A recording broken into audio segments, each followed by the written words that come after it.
bendiga el Señor de manera poderosa. Es una bendición, un privilegio que el Dios de los cielos me concede de llegar ante tu consideración para compartir la palabra, entrar en esta secuencia que llevamos del libro de Hebreos. Y hoy nos toca considerar el capítulo 7. En el capítulo 7 de Hebreos se hace una referencia a una de las figuras más emblemáticas del Antiguo Testamento, nada más y nada menos que el sacerdote Melquisedec. Y es interesante que son pocos pasajes en la Biblia, como en Génesis capítulo 14, el Salmo 110, por así decir, y las referencias que se hace pues en Apocalipsis y en Hebreos a este sacerdote. Y es algo interesante porque son pocos pasajes, pero se entiende que es una tipología que manifiesta un tipo que apunta a nuestro Señor y Salvador Jesucristo.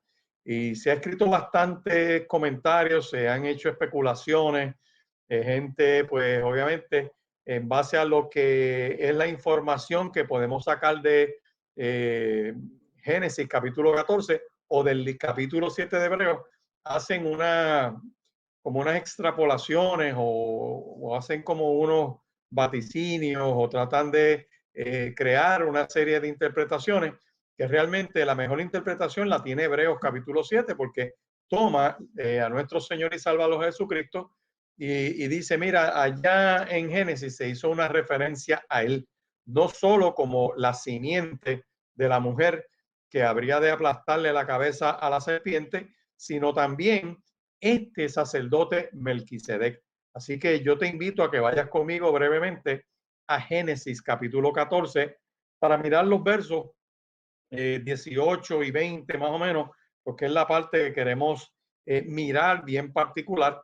Es cuando en esa narrativa del capítulo 14, unos reyes se organizan y van y atacan a Sodoma y se llevan gente, se llevan propiedades, se llevan una serie de cosas y entre los que secuestran a Lot, el sobrino de Abraham. Así que un mensajero llega hasta donde Abraham, le da la noticia y Abraham organiza su ejército entre sus sirvientes, algunas 300 y algo de personas, y con eso va y ataca a estos reyes, los sorprende, los derrota y libera a su sobrino Lot y a todas las personas y mujeres que habían secuestrado estos reyes. Y dice Génesis capítulo 14, verso 18, que cuando Abraham regresa después de haber derrotado a Kedorlaomer y sus aliados, el rey de Sodoma salió a recibirlo en el valle de Sabe. Dice, allí Melquisedec, rey de Salem, que era sacerdote del Dios Altísimo, le llevó pan y vino. Entonces Melquisedec bendijo a Abraham con esta bendición, la bendición del Dios Altísimo, creador del cielo y de la tierra, sea sobre ti, Abraham, y bendito sea Dios que te dio la victoria sobre tus enemigos. Y Abraham le dio los diezmos de todo el botín. Es importante esta primera narración que ocurre porque en el mismo primer libro de la Biblia tenemos a Melquisedec como no solamente sacerdote, sino también como rey de Salem y sacerdote. Doble oficio tenía este hombre, es el primero en la Biblia que tiene eso. Está en Génesis, todavía no ha ocurrido la descendencia de Abraham, por así decir, no han llegado todavía las tribus de Israel, no tenemos todavía la tribu de Leví, todavía no está Aarón ni Moisés que han nacido. Así que vemos entonces el oficio de sacerdote desde el mismo libro de Génesis. De hecho, en el capítulo 4 de Génesis hay una experiencia de adoración de Caín y Abel. Y esto es bien importante y bien interesante que nosotros lo miremos con este detenimiento, porque hay un acto de adoración con ofrenda, con diezmo al Señor, y todavía no existía la ley. Así que para efectos de aquellos que están pues recibiendo esta palabra, el diezmo está desde antes de la ley y después de la ley también, porque Cristo en Mateo capítulo 23, verso 23, cuando confronta a los escribas y los fariseos, le dice, ustedes diezman de la mente, el eneldo y el comino, y entra en estos detalles de tratar de cumplir la ley a pie juntilla, como decimos acá los boricuas. Pero esto era necesario hacer sin dejar de hacer aquello, como dejando vigente ese diezmo que es antes de la ley y es parte de nuestra adoración a Dios. Así que entonces Melquisedec, que es esta figura interesantísima, que el libro de Hebreos la mira, mirando hacia allá, hacia Génesis, y dice, miren, ustedes ven ese Melquisedec, es parte de las cosas que ocurrieron en el Antiguo Testamento, que son unas señales que apuntaban hacia nuestro Señor y Salvador Jesucristo. Es importante recordar que uno de los criterios que se utiliza para evaluar al Mesías precisamente es no solamente el cumplimiento de las profecías, sino también que en su ministerio realice algunas señales que evoquen, por así decir, aquellos milagros y personajes que estaban en el Antiguo Testamento. Y aquí tenemos, por ejemplo, a manera para mirar este criterio para evaluar al Mesías, por ejemplo, usted tiene cuando Dios en el desierto alimenta al pueblo de Israel. El pueblo de Israel salió de Egipto, Moisés los va guiando, en el desierto no hay cosecha, no tienen abundancia de alimento y Dios les da un pan del cielo, como dicen, el maná. Y eso es una señal de lo que ocurre del poder en el Antiguo Testamento. Nosotros cuando miramos el Evangelio, por ejemplo, vemos que en Marcos capítulo 6, Cristo se encuentra una multitud, tiene compasión de ellos porque eran como ovejas que no tenían pastor. Dice la palabra que los discípulos le dicen, mira maestro, despídelos porque ya es tarde, son muchas personas, no tenemos nada que darles de comer. Y el Señor organiza a la multitud, le dice a los discípulos, organícenmelos de 50 en 50, de 100 en 100, y se tomaron 5 panes y 2 peces, y el Señor dio gracias, lo partió, se repartió en 12 cestas, y todos comieron, más de 5,000 personas, sin incluir mujeres y niños, que fueron alimentados en esa manifestación de Marcos capítulo 6. En otras palabras, Cristo repite una de las señales del Antiguo Testamento en Marcos capítulo 6. Otro ejemplo ocurre cuando el profeta Eliseo sana al general Naamán, que era un general del ejército sirio. Y Cristo, cuando está hablando en una ocasión, dice, mira, en la época de Eliseo solamente Naamán el sirio fue sanado, ningún otro leproso fue sanado, y Cristo en el Nuevo Testamento toma ese milagro que hizo Eliseo ministrándole a Naamán, que lo envía a que se lave 7 veces al Jordán, y cuando sale por 7ª vez del agua sale limpio, su carne como la de un niño. Cristo escucha 10 leprosos de lejos que le gritan, Señor, aquí estamos, y el Señor les grita a los 10, muéstrense a los sacerdotes. Los 10 salen corriendo hacia los sacerdotes y corriendo en el camino se empiezan a mirar y descubren que están limpios de su lepra. En una de las narrativas dice que uno de esos leprosos regresa a darle gloria al Señor y a darle las gracias al Señor, y Cristo le pregunta, ¿y no eran 10 los que fueron sanados? ¿Dónde están los otros 9? Y solo ese extranjero había sido agradecido con él. Así que en otra ocasión se acerca un leproso y le dice, maestro, si quieres puede limpiarme. Y Cristo le dice, quiero ser limpio, tocándolo, y lo toca también y queda limpio. Así que Cristo repite una de las señales que hacen los profetas en el Antiguo Testamento y las manifiesta en el Nuevo Testamento. Un tercer ejemplo fue el rey Ezequías, y esta parte te la quiero, ¿verdad?, leer, porque el rey Ezequías le pide al profeta Isaías un milagro como prueba de que Dios lo iba a sanar y que en 3 días podía ir al templo, porque él estaba enfermo ya de muerte. Y el profeta regresa y le dice, Dios te va a levantar. Y entonces el rey le pide una señal. Y dice aquí que el profeta le pregunta al rey Ezequías lo siguiente, ¿quieres que la sombra del reloj del sol se adelante 10 puntos o retroceda 10 puntos? El rey Ezequías le responde al profeta Isaías, la sombra de la aguja del reloj siempre avanza, así que retroceda.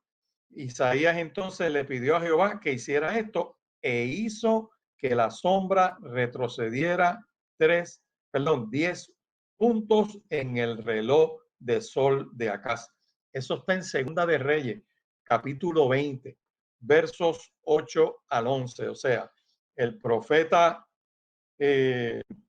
Isaías, Dios lo usa para hacer una señal que tiene que ver ya con el universo, tiene que ver con la naturaleza, con el poder de la naturaleza. Y nosotros vemos entonces que Cristo ejerce poder sobre la tempestad y sobre los mares. En el momento de la tempestad en la barca, cuando los discípulos lo levantan y le dicen, despierta maestro, sálvanos que perecemos. Y en medio de aquella tormenta en el mar, Cristo reprende a los vientos y le dice al mar, enmudece. Y se hizo una gran bonanza. Cristo entonces repite un milagro, por así decir, de poder, de autoridad sobre la naturaleza. Pero también vemos, por ejemplo, que otra manifestación del Antiguo Testamento, el profeta Daniel en esta ocasión tiene un sueño una noche. Eso está en el capítulo 7 y esta es bien pertinente que tú la sigas conmigo. Dice que tuvo un sueño que él lo anotó. Eso está en Daniel capítulo 7, que estaba observando cuando de pronto fueron puestos tronos y el anciano de días, el Dios Todopoderoso, se sentó a juzgar. Su vestidura era blanca como la nieve, su cabello como la más blanca lana. Se sentó sobre un trono envuelto en llamas, con ruedas de fuego ardiente, y un río de fuego procedía de delante de él. Millones de ángeles le servían y cientos de millones de personas estaban paradas delante de él esperando ser juzgadas. Luego la corte comenzó su sesión y los libros fueron abiertos. Luego vi la llegada de un hombre, o por lo menos así parecía, traído sobre las nubes del cielo. Se acercó al anciano de días y fue presentado a él. Le dieron el dominio y la gloria sobre todas las naciones del mundo, para que toda gente de todos los idiomas le obedezcan. Su poder es eterno, nunca se acabará. Su gobierno jamás caerá, jamás tendrá fin. Ese es un sueño que tiene Daniel y lo escribe.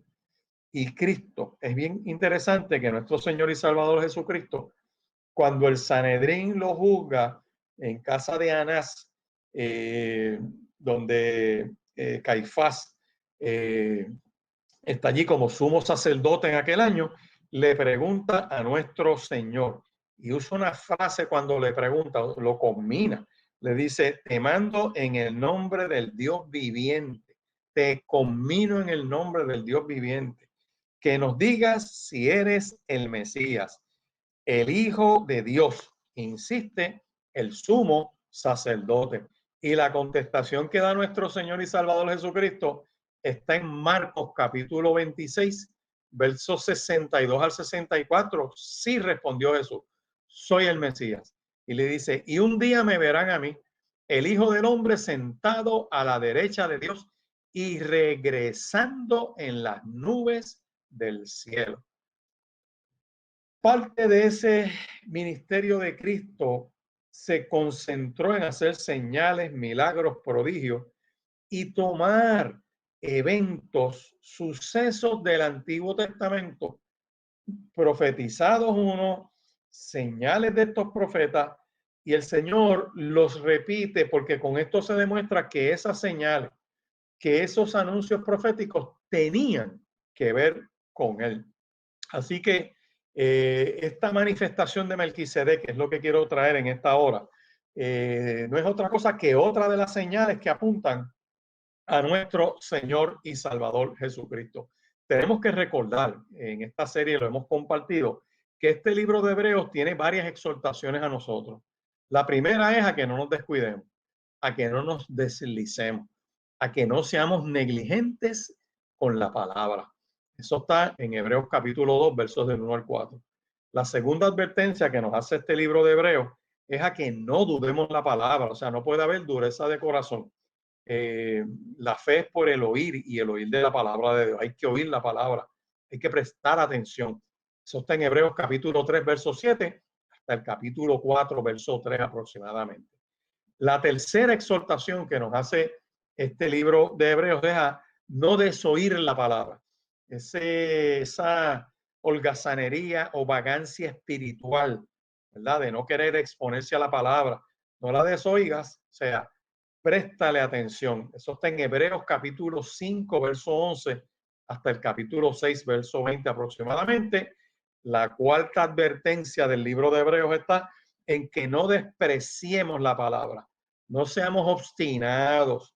Y esa narrativa está en Hebreos capítulo 10, versos 26 al 39. Y la quinta advertencia la hace en Hebreos capítulo 12, cuando dice, mira, no seas rebelde, no desafíes la palabra. Eso está en el capítulo 12 de Hebreos, versos 14 hasta el 29. 5 advertencias poderosas que nos da este libro. Y también nos recuerda que Cristo participó en la creación del universo, que es el resplandor de la gloria de Dios, que es la imagen misma del Dios Altísimo y quien regula el universo con su poderosa palabra. Por eso no lo exalta como superior a los ángeles, superior a Moisés, superior al sumo sacerdote, superior a cualquier profeta, superior a su sacrificio. Y escúchame bien, no solamente es superior al tabernáculo, sino superior al mismo Melquisedec. Y esto es sumamente fundamental. Quiero brevemente mencionarte lo que dice Hebreos capítulo 1. Dice que en estos postreros días Dios nos ha hablado por el Hijo, a quien constituyó heredero de todos y por quien asimismo hizo el universo. O sea, Cristo participó en la creación. Dice, el cual, siendo el resplandor de su gloria, imagen misma de su sustancia, y quien sustenta todas las cosas con la palabra de su poder, dice, se sentó a la diestra de la majestad de las alturas, hecho tanto superior a los ángeles, cuanto heredó más, un nombre más excelente que el de ellos. Así que nuestro Señor y Salvador Jesucristo está desde antes de la creación. Me gusta mucho como lo dice Juan, el discípulo, en el capítulo 1, cuando dice, en el principio era el verbo, y el verbo era con Dios, y el verbo era Dios, y todo fue creado por este verbo y se sostiene con la palabra de su poder. Así que desde entrada podemos ver entonces que la escritura sostiene que Jesús era 100% humano, 100% divino, es hijo de Dios, es Dios mismo también, así que no puede haber duda de esto.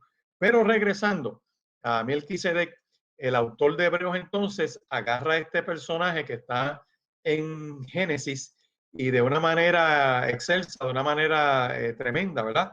Lo compara en el capítulo 7 de Hebreos diciendo, mira, es que Melquisedec es superior a Aarón y lo que quieren subrayar con esto, y lo quiero tocar desde el principio, es que este autor de Hebreos agarra a Melquisedec, lo compara como superior a ese sacerdocio de Aarón, ya que Melquisedec era rey y sacerdote, mientras que Aarón era solamente sacerdote. Nuestro Señor Jesucristo es profeta, rey y sacerdote, 3 oficios que el Señor cumple y todavía encarna. Melquisedec, su nombre significa rey de justicia y rey de paz.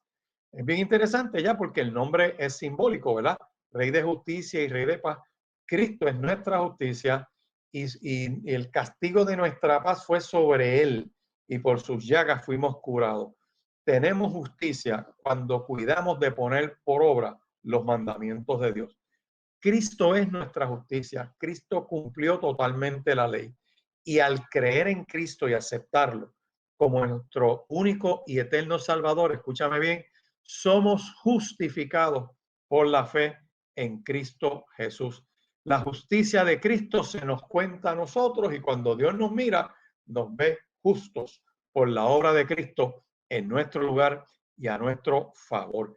Pero algo interesante que narra Génesis capítulo 14 es que cuando Abraham regresa de esta victoria sobre estos reyes y libra a su sobrino Lot, trae el botín y de ese botín diezma a Melquisedec. Y esto es una de las cosas bien interesantes, ¿verdad? Porque dice aquí, Melquisedec recibe los diezmos de Abraham y esto no hubiese tenido nada en particular si Melquisedec hubiese sido un sacerdote judío. Más tarde la ley exige que el pueblo de Dios ofrende para ayudar a los sacerdotes. Pero interesantemente, Melquisedec no era judío y sin embargo Adán le entrega ofrenda a él. Melquisedec le dice a Abraham, conforme nos narra Hebreos capítulo 7 y verso 7, eres bendito en el nombre del Dios Altísimo. Te bendigo por ese Dios Altísimo. La explicación tremenda. Y yo quisiera que usted vaya conmigo a Hebreos capítulo 7, que da una explicación de por qué. Entonces, Abraham le diezma a Melquisedec. Dice, sin discusión alguna, el menor es bendecido por el mayor. Eso tiene que ver con la bendición, pero ciertamente los que de entre los hijos de Leví reciben el sacerdocio tienen mandamiento de tomar del pueblo los diezmos según la ley, es decir, de sus hermanos, aunque estos también hayan salido de los lomos de Abraham.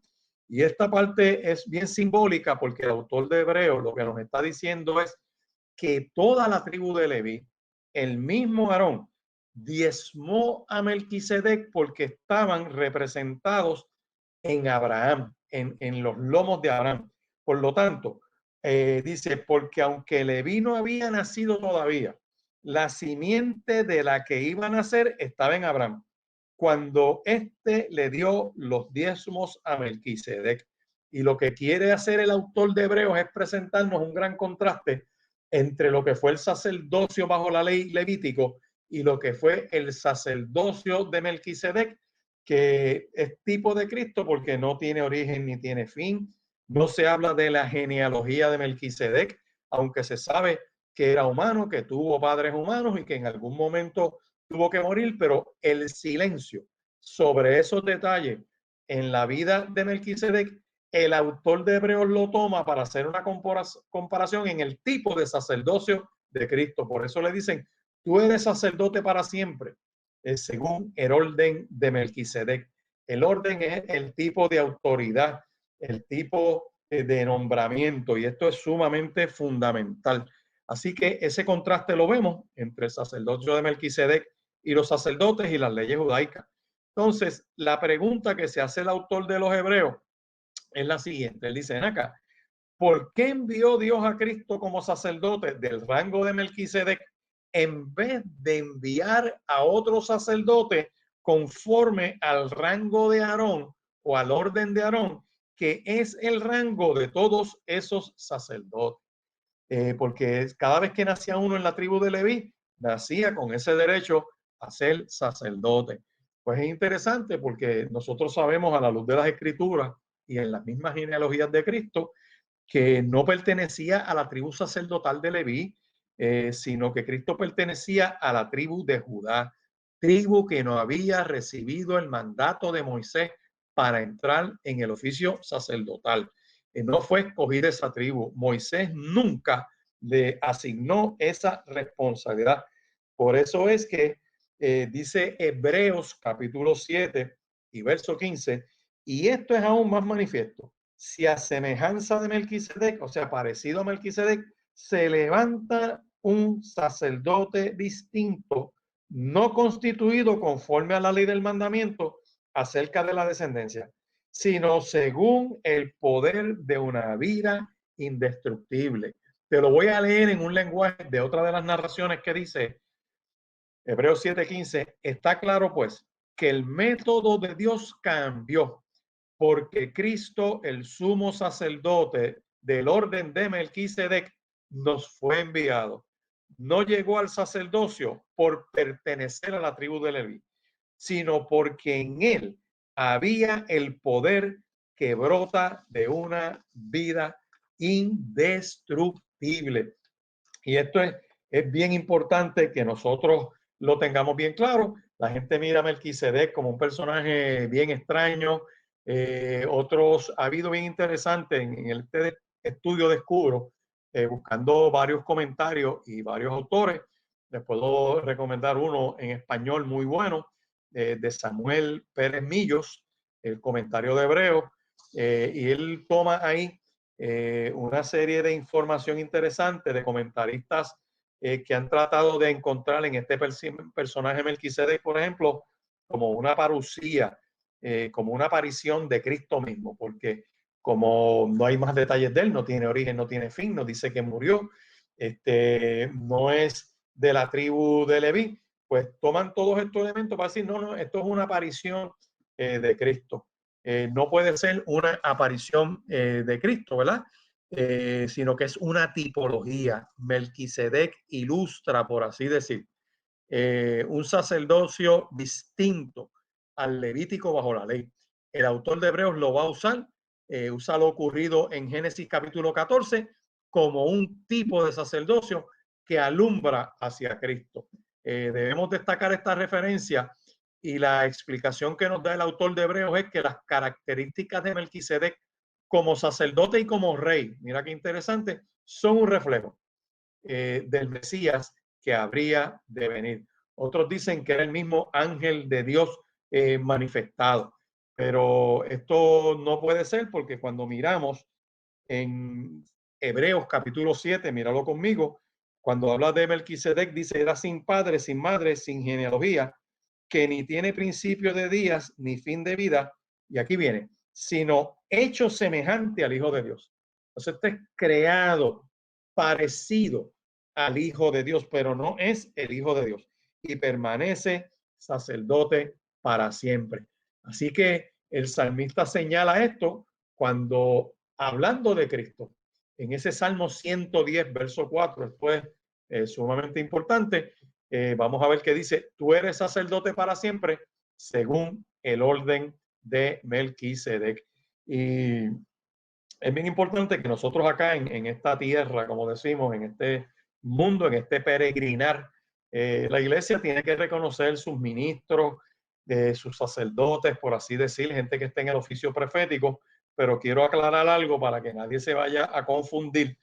Es que cuando tú entras al Evangelio, cuando tú aceptas a Cristo como tu único y eterno Salvador, esa buena noticia de que Dios nos ama, de que tenemos la oportunidad de ser salvos de la ira venidera, que tenemos la oportunidad de ser libertados del poder del pecado, del diablo y de la muerte, meramente con aceptar a Jesucristo como nuestro Señor y Salvador, creer en su nombre, confesar con nuestra boca que Jesús es el Señor y creer en nuestro corazón que Dios lo resucitó de entre los muertos. Ese acto de fe nos pasa de muerte a vida. Si quieres mirarlo un momento en Efesios capítulo 2 y verso 1, por ahí aproximadamente, 2 y 3, en Efesios capítulo 2, lo estoy buscando aquí en esta Biblia, dice que Cristo nos dio vida a nosotros cuando estábamos muertos en nuestros delitos y pecados, en los cuales anduvimos en otro tiempo siguiendo la corriente de este siglo. Pero Dios, que es rico en misericordia, dice el verso 4 de Efesios 2, por su gran amor con que nos amó, estando aún nosotros muertos en pecado, nos dio vida juntamente con Cristo. Por gracia sois salvos y juntamente con él nos resucitó y asimismo nos hizo sentar en los lugares celestiales con Cristo Jesús para mostrar en los siglos venideros las abundantes riquezas de su gracia en su bondad para con nosotros en Cristo Jesús. Y sentencia el verso 9 de Efesios 2, por gracia sois salvos por medio de la fe, y esto no de vosotros, pues es don de Dios, no por obras, para que nadie se gloríe. Así que cuando tú aceptas a Cristo como tu único y eterno Salvador, tú pasas a ser linaje escogido, real sacerdocio, nación santa, pueblo adquirido por Dios. ¿Para qué? Para que anunciemos las virtudes de Cristo, quien nos salvó y nos llamó a su luz admirable, nos sacó de las tinieblas y nos trasladó al reino de la luz. En otras palabras, antes se nacía en la tribu de Leví, el varón que nacía de esa tribu podía ser sacerdote conforme al orden levítico, pero aquí en Cristo Jesús, con nuestro nuevo nacimiento, pasamos a ser real sacerdocio de Dios, embajadores, según el lenguaje legal que utiliza el apóstol Pablo en 2 de Corintios capítulo 5, como si Dios rogara por medio de nosotros. Nosotros tenemos que exhortar a la humanidad a que se reconcilien con Dios, diciéndoles que Dios estaba en Cristo reconciliando consigo al mundo. Hemos visto entonces que el sistema de sucesión sacerdotal del Antiguo Testamento basado en el abolengo de los discípulos quedó abolido porque no dio buen resultado. Era débil e ineficaz para la salvación de la gente. Jamás nadie se hizo acepto ante Dios obedeciendo la ley porque nadie pudo hacerlo. En cambio, ahora tenemos una esperanza extraordinariamente superior porque Cristo nos hace aceptos ante Dios y esto nos permite acercarnos al Dios Altísimo. En la versión que tú y yo conocemos de Reina Valera dice, queda pues abrogado el mandamiento anterior a causa de su debilidad e ineficacia, pues nada perfeccionó la ley. Y de la introducción de una mejor esperanza por la cual nos acercamos a Dios. Y esto no fue hecho sin juramento, y ahí sigue dando las explicaciones Hebreos capítulo 7, versos, todo el capítulo 7, pero los versos 18 al 20. Así que con este capítulo 7 de Hebreos, mirando Génesis capítulo 14, versos 14 en adelante, viendo el Salmo 110 y verso 4, todo eso nos dice, mira, Melquisedec no era misterioso, Melquisedec no es que es un extraterrestre, Melquisedec tenía un oficio del Dios Altísimo, creador del cielo y de la tierra, o sea, el mismo Dios que Génesis 1 dice, creó los cielos. Y Dios lo convoca de alguna manera, la palabra no da detalles de eso, así que tratar de entrar en llenar unas lagunas sin ninguna base bíblica conduce a la gente a errores, conduce a la gente a especulaciones que definitivamente no traen nada que edifique al pueblo de Dios. Pero qué bueno que tenemos la narrativa de Hebreos capítulo 7, donde claramente el autor de Hebreos nos dice a nosotros, mira, ese sacerdote y rey es prototipo, es una tipología, por así decir, del Mesías que habría de venir. No tenemos ni origen ni fin de él. Cristo se retrotrae más allá de la creación porque en el principio era el verbo era con Dios y el verbo era Dios.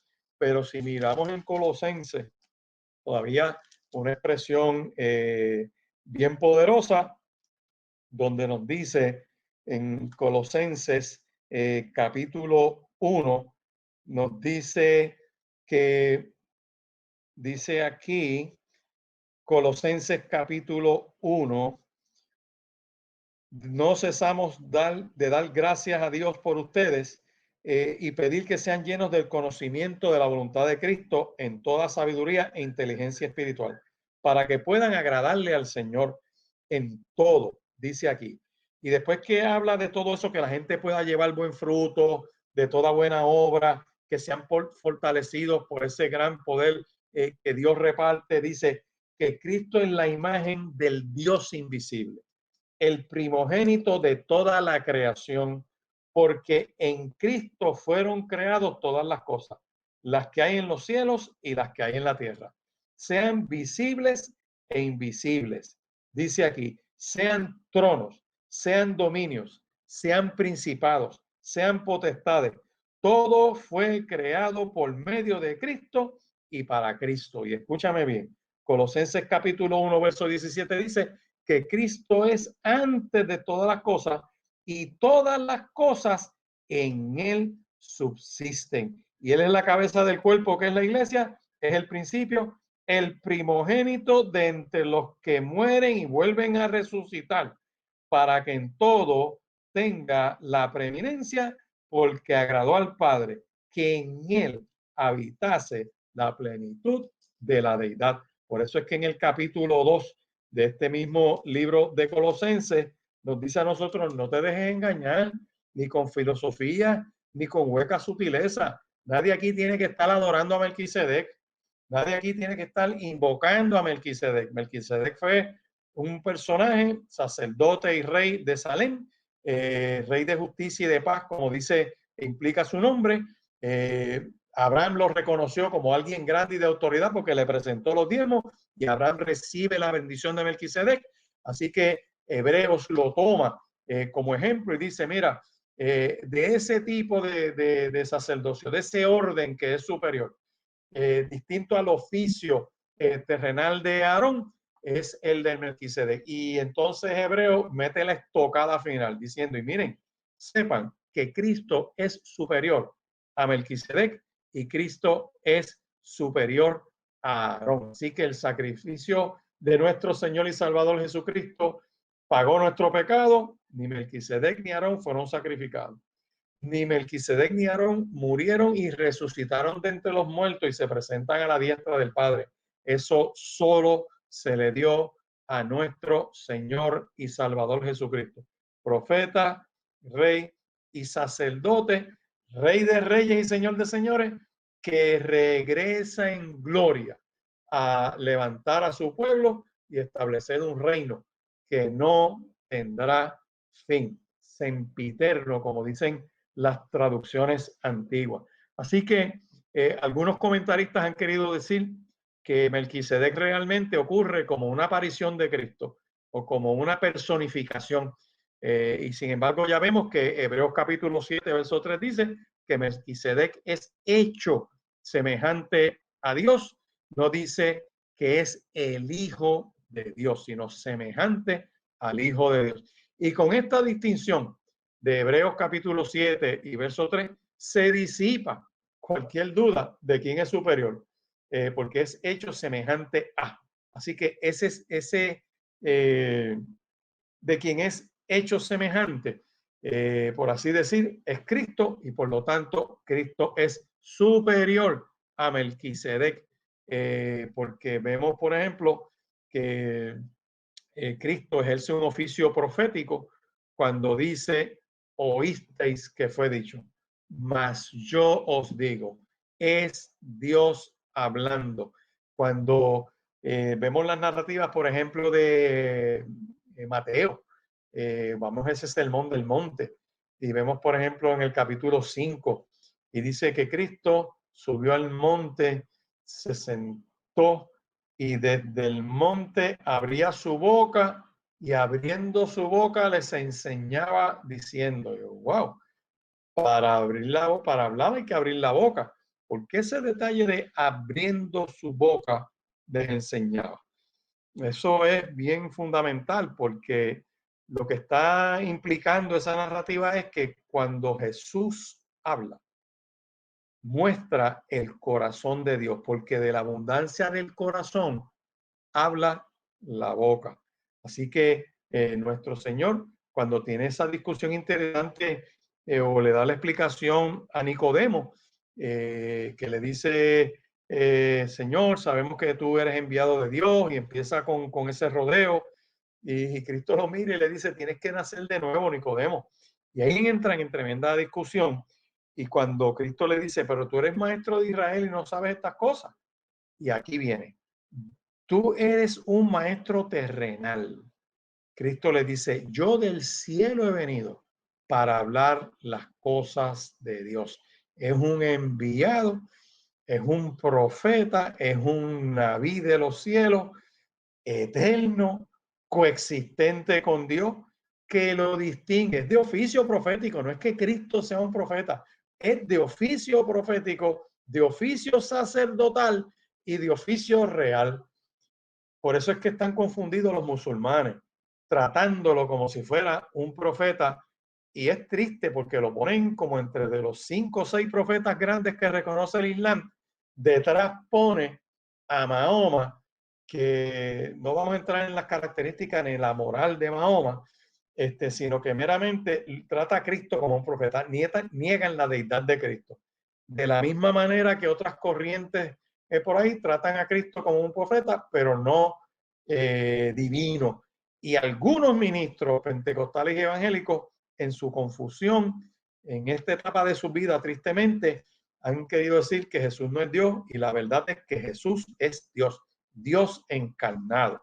Y eso es una realidad que sostiene la Escritura. Así que Cristo ejerce ese oficio profético, y les digo más, esa profecía que él da como profecía categóricamente en los evangelios. Cuando dice en Marcos, le dice a Caifás, ciertamente verás al Hijo del Hombre que vendrá en la gloria del cielo. De esa visión de Daniel capítulo 7, perdón, Mateo, no Marcos, Mateo 26, versos 62 al 64, cuando él le dice, ciertamente verán al Hijo del Hombre sentado a la diestra del trono y que descienden las nubes del cielo.